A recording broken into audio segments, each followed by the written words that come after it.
Hello பசங்களா, வணக்கம். Welcome to quakes academy. நான் உங்கள் சிவகுமார். நாம 1 இயர் நீட் ப்ரிப்பேர் பண்றதுனால மட்டும் நாம நீட் எக்ஸாமை கிராக் பண்ணிருக்க முடியாது.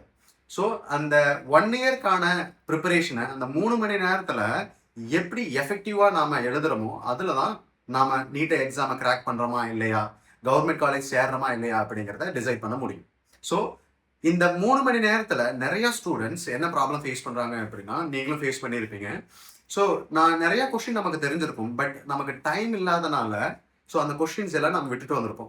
அந்த விட்டுட்டு வந்த ஒவ்வொரு கொஸ்டின்னாலையும் நமக்கு நீட் எக்ஸாம் கிராக் பண்ண முடியாத போறதுக்கான நிறைய பாசிபிலிட்டி இருக்கு. ஸோ அதை நாம எப்படி ரெக்டிஃபை பண்ணலாம் அப்படின்னு யோசிக்கும் போது மட்டும்தான் கொடுத்துருக்க கொஸ்டின்ஸ் எல்லாத்தையும் நம்ம டைம் மேனேஜ்மெண்ட் ஃபிக்ஸ் பண்ணி ஒர்க் பண்ண அப்படின்னா இந்த டைம் மேனேஜ்மெண்ட் ஃபைனல் எக்ஸாம்லும் வரும் அப்படிங்கிற ஒரு மைண்ட் செட்டை ஃபிக்ஸ் பண்ணி தான் டைம் மேனேஜ்மெண்ட் ஸ்ட்ராட்டஜிங்கிறத நம்ம இன்ஸ்டியூட்ல நம்ம ஃபாலோ பண்ற பசங்களா. ஸோ இந்த டைம் மேனேஜ்மெண்ட் இருந்துச்சு அப்படின்னா டெஃபினட்டா உங்களால மேக்ஸிமம் கொஸ்டின் எஃபெக்டிவான டைம்ல உங்களால கன்சிடர் பண்ண முடியும், உங்களால சால்வ் பண்ண முடியும். ஸோ அதுக்கு நாம என்ன பண்றோம் அப்படின்னா டைம் மேனேஜ்மெண்ட் ஸ்ட்ராட்டஜி நம்ம ஸ்டூடெண்ட்ஸ்க்கு நாம சொல்லி கொடுத்துட்டு இருக்கோம். ஸோ இப்போ நான் உங்களுக்கு காட்ட போறேன் என்ன அப்படின்னா, கெமிஸ்ட்ரி ஸ்டடி ஹவர் போயிட்டு இருக்கு. இந்த கெமிஸ்ட்ரி ஸ்டடி ஹவர்ல டைம் மேனேஜ்மெண்ட் எப்படி நாம ஃபாலோ பண்ணணும் அப்படிங்கிற ப்ராக்டிஸ் நாங்கள் கொடுத்துட்டு இருக்கோம். எப்படின்னா half an hour டைம் கொடுத்துட்டோம். இந்த half an hourல 30 கொஸ்டின் போடணும் அப்படிங்கிறத நாங்கள் டார்கெட் கொடுத்துருக்கோம். ஸோ அதில் அவங்களுக்கு டவுட் வரலாம், அரல்ஸ் அவங்களுக்கு ஒரு கன்ஃபியூஷனாக இருக்கலாம், அதெல்லாம் அவங்க கேட்கவே கூடாத டவுட்டு. பட் அவங்க அந்த half an hourல எவ்வளவு எஃபெக்டிவான கொஸ்டின் போடுறாங்க அப்படிங்கிறத நாங்கள் டெஸ்ட் பண்ணுறோம். ஒவ்வொரு ஸ்டடி ஹவர்லையும் நாம் இதை தான் டெஸ்ட் பண்ணிட்டு இருக்கோம் பசங்களா. ஸோ ஸ்டடி ஹவர் டைம் பார்த்துட்டீங்க அப்படின்னா 6 o'clock to 7:30. இந்த half an hourல நாம 1.5 hourல நம்ம என்ன பண்ணுவோம்னா நியர்லி ஒரு 15 minutes formula and concept NCERT கான்செப்டை ரிவைஸ் பண்ணிட்டு அதை பேஸ் பண்ணி நாம என்ன பண்ணுவோம் அப்படின்னா ப்ராப்ளமை நம்ம சால்வ் பண்ணுவோம்.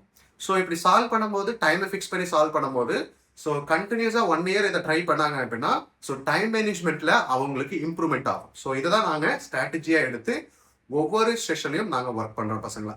அப்படின்னா நிறைய டைப்ஸ் ஆஃப் ஸ்ட்ராட்டஜி இருக்கு. நாங்கள் இப்போ டைம் மேனேஜ்மெண்ட்டுக்கான ஒரு ஸ்ட்ராட்டஜியை ஃபாலோ பண்ணுறோம். அதை தான் உங்களுக்கு காமிக்க போகிறேன், நம்ம இன்ஸ்டியூட்டில் என்ன ஒர்க் ரன் பண்ணுறோம் அப்படிங்கிறது. ஓகே,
ஸோ நீங்கள் பார்த்துருப்பீங்க டைம் மேனேஜ்மெண்ட் எந்த அளவுக்கு இம்பார்ட்டன்ட்ங்கிறது ரிப்பீட்டர் ஸ்டூடெண்ட்ஸ் கிட்ட கேட்டு பண்ணுங்க.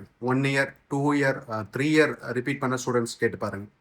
ஸோ எல்லாருமே ஒன்று சொல்கிறது என்ன அப்படின்னா இயரை மட்டும் வேஸ்ட் பண்ணாதீங்க அப்படிங்கிறது. ஸோ இந்த நீட் 2027 நீங்கள் கிராக் பண்ணணும் அப்படின்னா so one of the strategy என்ன அப்படின்னா டைம் மேனேஜ்மெண்ட்டுங்கிறது ஒன் ஆஃப் த ஸ்ட்ராட்டஜி. அதை நீங்கள் ஃபாலோ பண்ண பாருங்கள். அப்போ தான் உங்களால் சக்ஸஸ் ஆக முடியும். ஸோ ஆல் த பெஸ்ட் பசங்களா.